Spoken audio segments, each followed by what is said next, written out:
Hello and welcome to this game review. So this was quite a short game, and as you mentioned, White did win because Black did not follow the opening principles, and he did not develop his pieces, leaving the king in the center, which ended in a disaster.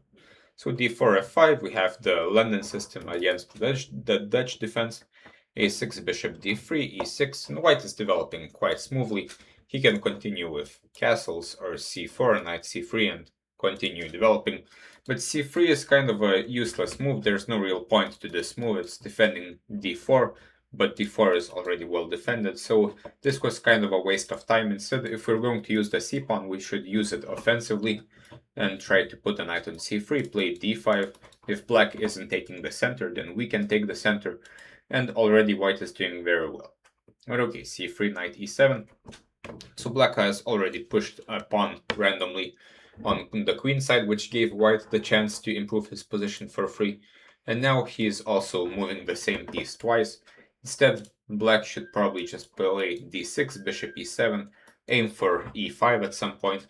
When Black is more or less okay if he finishes development. Another idea is to go queen e7, bishop d7, and castle queenside.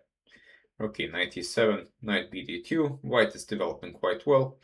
And here he starts attacking with knight e5.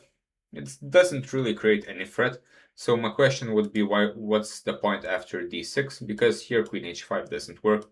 After g6, this pawn is defended by a knight, so now we are losing a piece.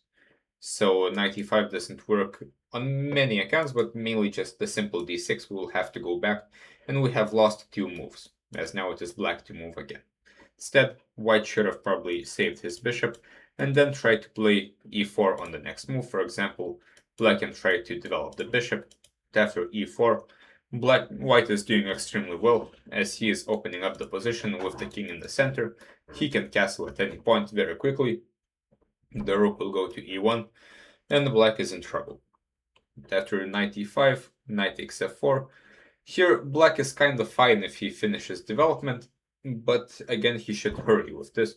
For example, d6, again, now this is not possible because of g6. Knight after knight e to f3, Black can play something like bishop d7, c6, queen c7, castle queenside, and Black does have the bishop pair, which is a long-term asset, so if he gets developed, he will be fine.